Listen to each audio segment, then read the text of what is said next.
It was supposed to be a simple Saturday morning, one filled with laughter, bargaining, and neighbors stopping by to grab a few treasures from my garage sale. The sun was shining, kids were running around with popsicles, and I had everything neatly laid out: old furniture, books, kitchenware, and even some vintage decorations that always drew attention. It should have been the kind of day where people left with smiles and I ended up with a little extra money in my pocket. But that peace didn't last long, because then she showed up, our HOA president, the self-proclaimed queen of the neighborhood, better known as Karen.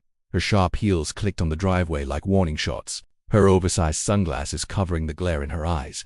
Everyone in the neighborhood knew she thrived on control. She had ticketed people for leaving trash cans out too long, complained about lawn ornaments, and even yelled at kids for riding their bikes too fast down the street. But today, she had found her new target: my garage sale. With a smirk, she demanded I shut it down immediately, claiming it was against community policy. Neighbors whispered, rolled their eyes, but she didn't care. Karen loved a scene, and this time she picked the wrong one, because what she didn't realize was that I had already checked the HOA rules, and I wasn't breaking any of them. This garage sale was perfectly legal, but Karen, in all her rage, didn't bother with facts. She wanted control, she wanted attention, and she wanted everyone to see me fold under her pressure. She had no idea that the tables were about to turn, and in front of the entire neighborhood, she was going to get exactly what she deserved.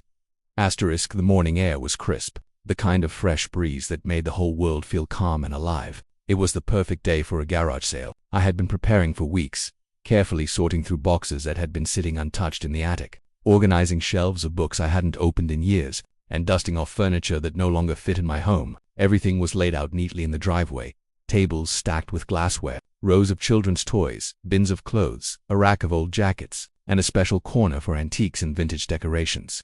I stepped back, took a sip of coffee, and smiled at the scene. There was a kind of charm in seeing forgotten things brought into the light again. I wasn't expecting to get rich from this sale. For me, it was about clearing space and sharing items with people who might actually use them. It was also about connection. Garage sales were little community events, where people slowed down, browsed, and often struck up conversations. In a neighborhood where most folks usually kept to themselves, I hoped this might break the ice. By 9 o'clock, cars began to trickle in. A minivan parked across the street, and a mother with 2 kids wandered over, the children immediately tugging at her hands to run toward the toy table. A middle-aged man with a baseball cap picked up an old vinyl record, squinting at the cover like he had just found buried treasure. A teenage girl dug through a basket of costume jewelry, her eyes lighting up when she found a sparkly bracelet. I greeted everyone with a cheerful hello, feeling a sense of satisfaction as the once quiet street filled with friendly chatter and laughter. It was going perfectly.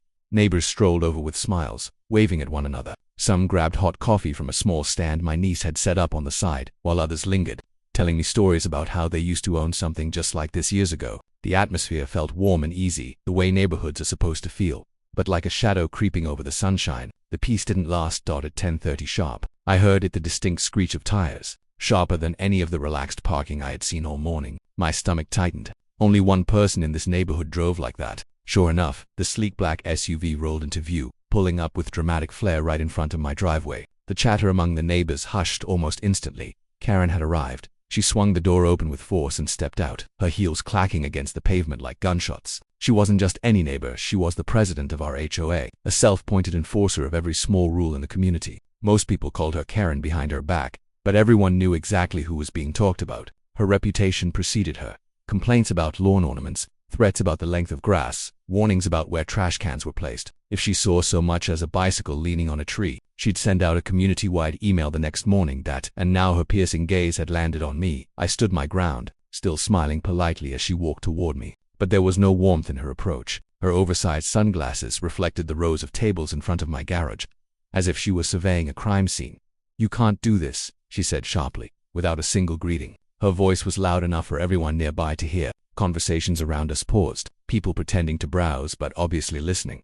"Good morning to you too, Karen," I replied, keeping my tone calm. "It's just a garage sale." Her lips curled into a smirk. "Garage sales are not permitted in this neighborhood. You should know that." But I did know better. Weeks earlier, I had checked the HOA guidelines specifically to avoid this situation. Buried in the fine print, it clearly stated that homeowners were allowed to host 2 garage sales a year, provided they didn't block traffic or create a disturbance. I had even printed the page out and highlighted the section, just in case. "I already checked the rules," I said, reaching behind the table to pull out the paper. "Garage sales are allowed twice a year. I'm not breaking any regulations." I handed her the sheet, but she didn't even glance at it. She waved it away as if it were nonsense. Karen raised her voice, turning to face the crowd. This is a violation. This entire thing needs to be shut down immediately. The neighbors shifted uncomfortably. A few looked at her, then at me, unsure how this would play out. I could hear whispers, quiet chuckles from people who were clearly tired of her antics. One man, still holding the vinyl record, muttered just loud enough, "Here she goes again." Karen ignored him and marched toward one of my signs on the lawn, yanking it out of the ground. With a dramatic motion, she tossed it into the street. A few people gasped. Someone else pulled out their phone, recording her every move. I felt a rush of anger but kept my composure. "Karen," I said firmly, "you can't just throw my things around.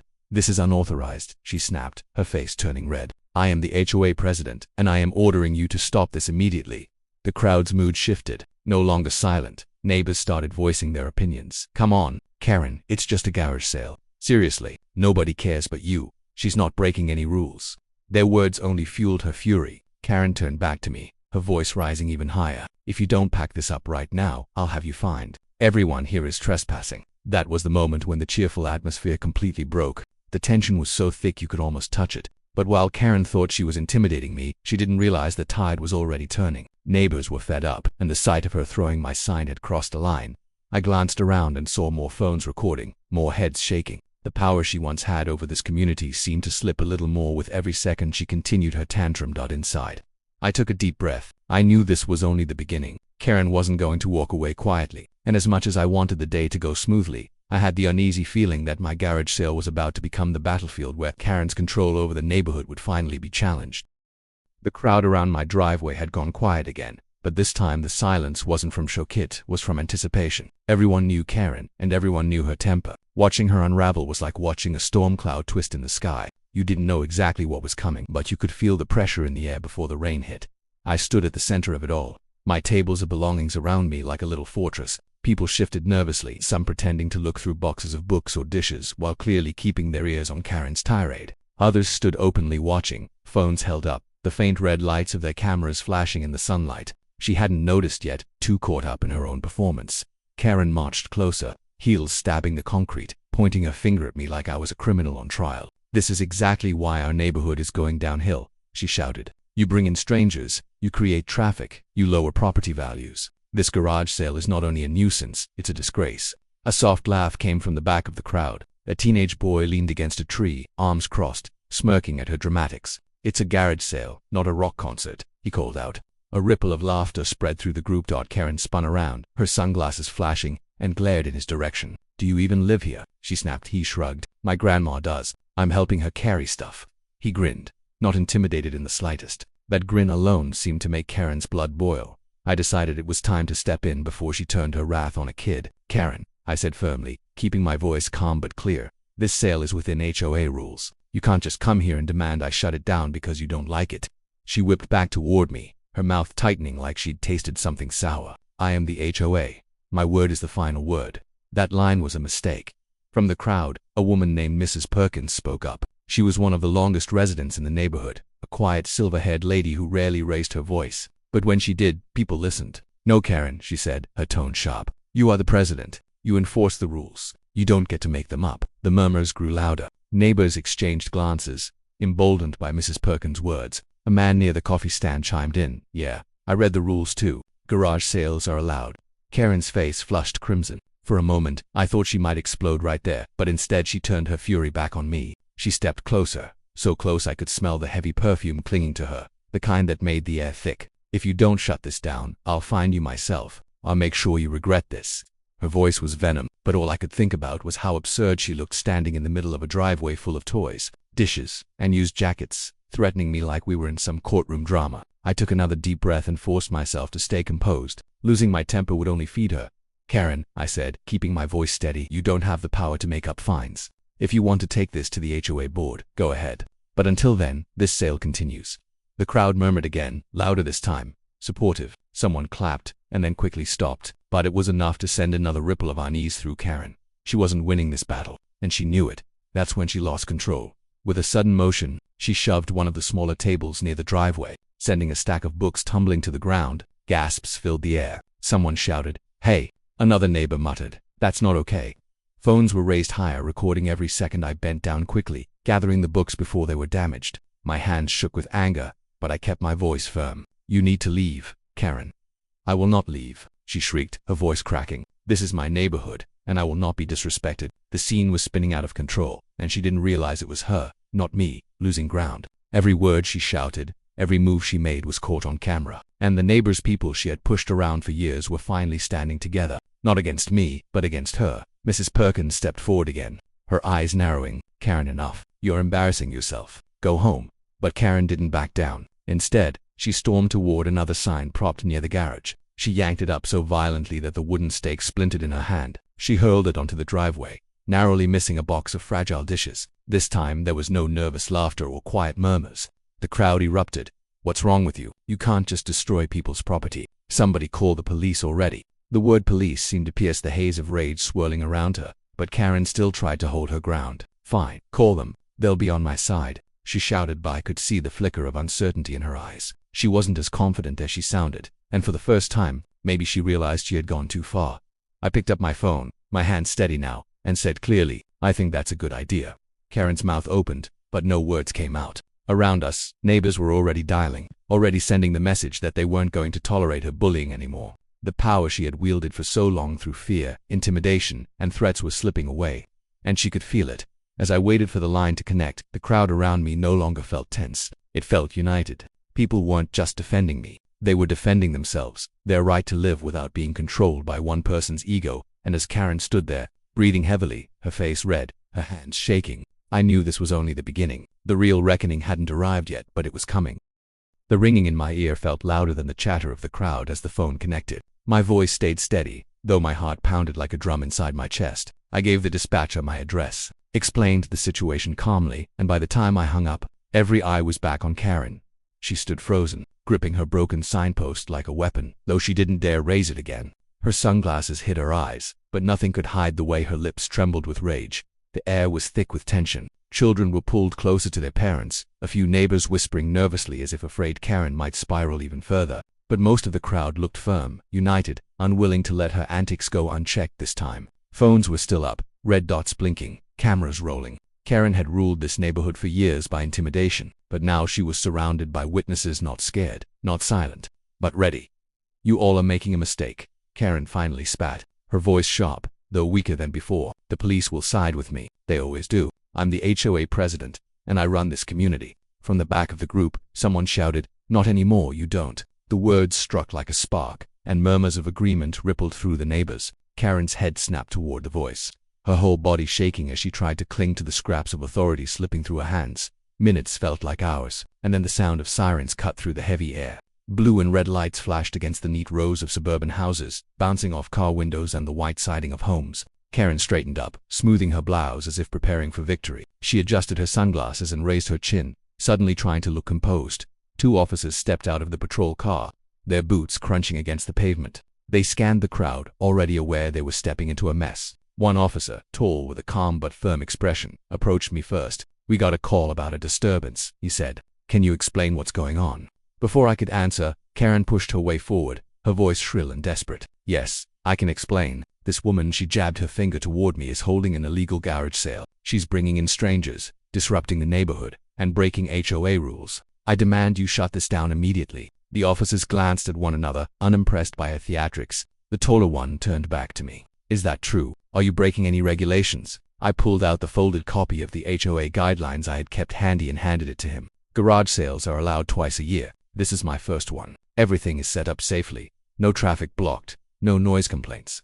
The officer skimmed the highlighted lines, then looked back at Karen. Looks like she's within the rules. Karen's face twisted. No, that can't be right. She's lying. At that moment, several neighbors stepped forward. Mrs. Perkins, clutching her cane but standing tall, said, she's telling the truth. We've all read the rules. Karen's the one causing the disturbance. Another man added, she threw signs into the street and knocked books off the table. And I've got it all recorded, someone else said, holding up their phone. A few more nodded, waving their phones as well. The officers exchanged another glance. The evidence was piling up, and it wasn't on Karen's side. Ma'am, the shorter officer said firmly to her, is that true? Did you throw property and cause damage? Karen's voice cracked, her composure slipping like a mask breaking apart. I know that's not what happened. They're all lying, all of them. They're just jealous of me because I actually care about this community. The taller officer's tone grew sharper. Ma'am, we have multiple witnesses and video evidence. We need you to calm down and step aside. For the first time, Karen faltered. Her mouth opened, but no words came out. She was cornered, surrounded not just by police but by the very people she had bullied for years. The authority she had clung to was unraveling in front of her, and everyone could see it. Then came the final blow. The officer asked, "Whose property did you damage?" I lifted a broken plate from the box of dishes she had nearly destroyed. The edges were cracked, the pattern ruined. I held it up quietly. "Mine." The officer nodded, pulling out his notepad. "All right, that's property damage. Ma'am, you'll be cited for disorderly conduct and damaging personal property."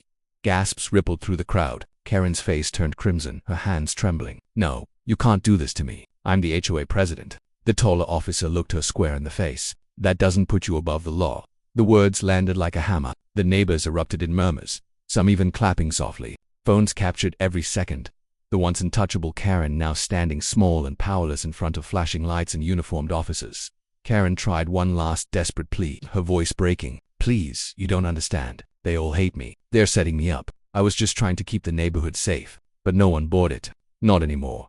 The officer handed me a copy of the citation paperwork, explaining the process and assuring me that I could file for reimbursement for the damages. Then he turned back to Karen, who stood trembling, her hands clenching and unclenching at her sides. "You need to leave the premises immediately," he said. "If you refuse, we'll have no choice but to escort you." Karen opened her mouth, then closed it again. Her sunglasses hid her eyes, but I could see her jaw tightening, her pride shattering under the weight of humiliation. She turned sharply, storming back toward her SUV with stiff, angry strides. The crowd parted, watching in silence as she yanked the door open, slammed it shut, and sped away, tires screeching in protest.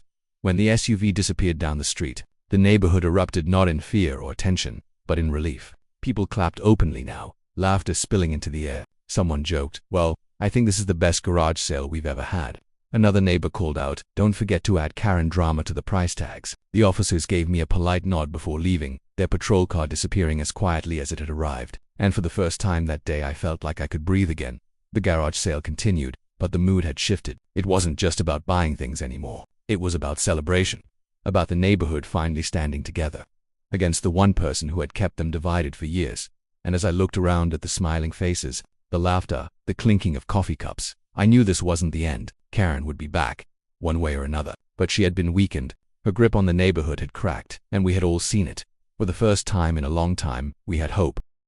The days after the garage sale felt strangely peaceful, almost like a heavy storm had passed and left behind fresh, quiet air. Neighbors stopped me on walks to thank me for standing up to Karen. Some even dropped by with baked goods or coffee, saying how satisfying it had been to finally see her put in her place. The video recordings had spread like wildfire across the neighborhood group chat, and though I hadn't posted any myself, it was clear plenty of others had. By Monday morning, nearly everyone in the HOA had seen Karen's tantrum in full detail, her shouting, the broken plate, the police citation.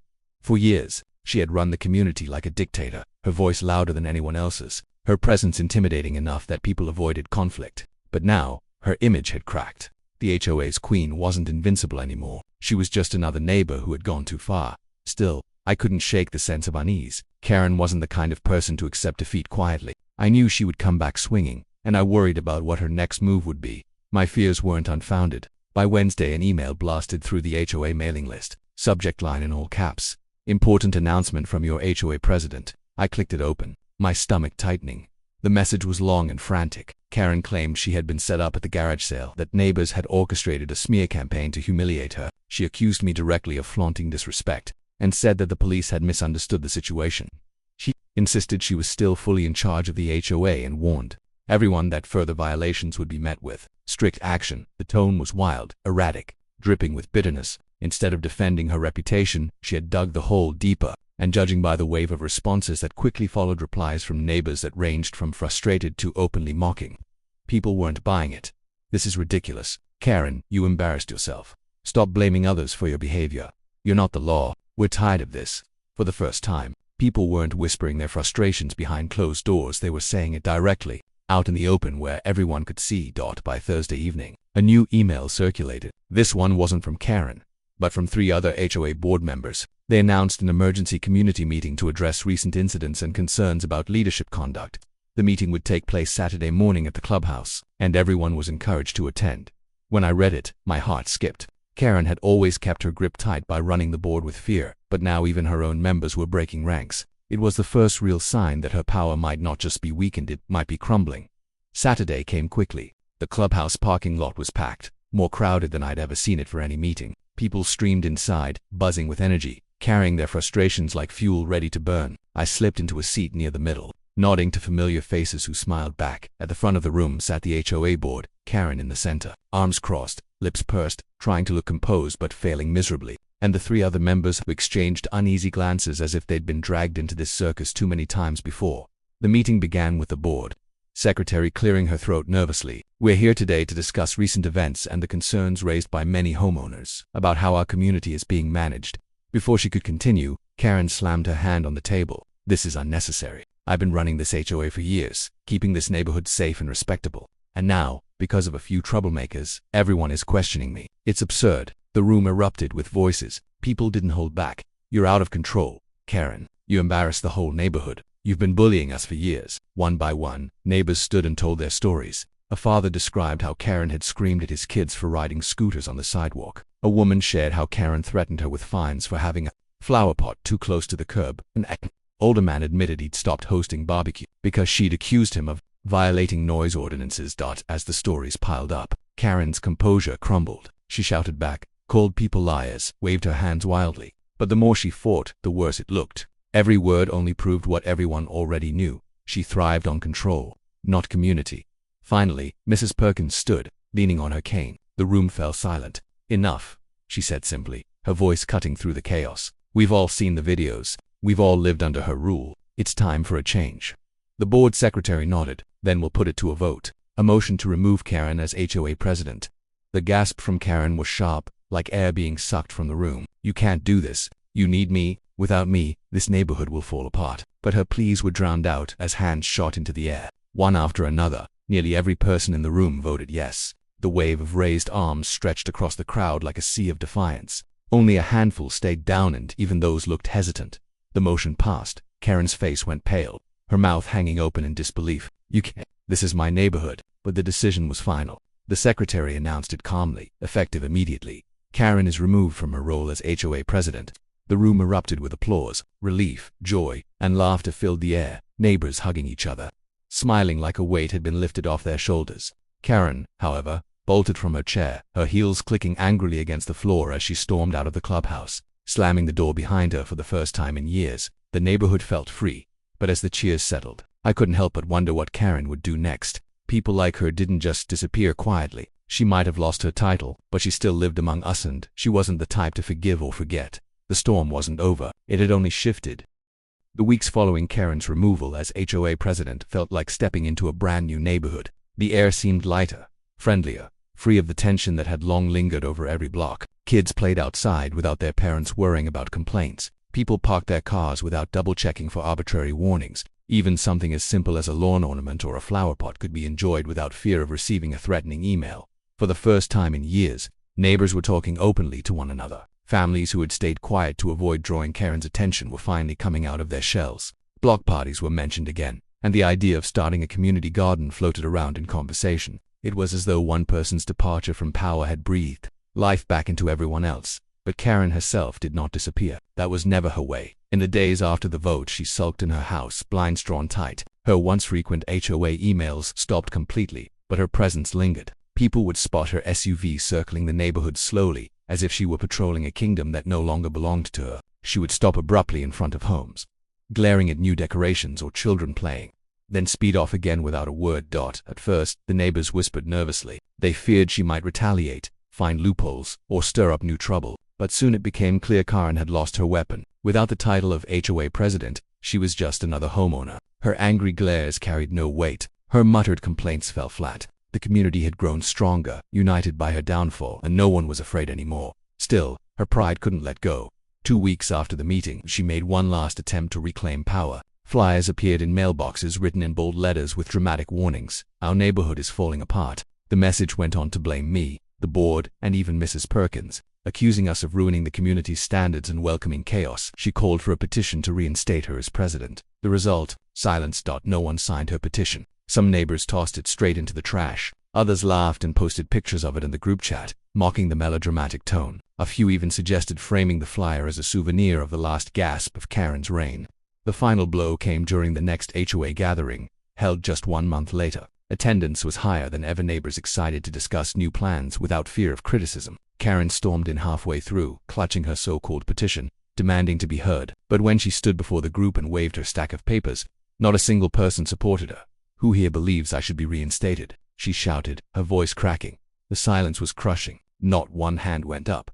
That silence broke her more than any citation, more than any police warning. Her power had never been real authority, it had always been borrowed from people's fear. And now that fear was gone, Karen stormed out of the clubhouse that day, her SUV tearing down the street like a wounded animal. From that moment on, she withdrew completely. She no longer attended meetings. She stopped patrolling the neighborhood. Occasionally, people would see her walking her dog late at night, avoiding eye contact with anyone who passed by. Her empire had collapsed, and she had no way to rebuild it. As for the neighborhood, we thrived. Without Karen's constant interference, new ideas blossomed. A block party was scheduled for summer, complete with barbecue grills, games for kids, and a music playlist neighbors were already contributing to. Mrs. Perkins spearheaded the community garden project, and volunteers signed up faster than spots could be filled.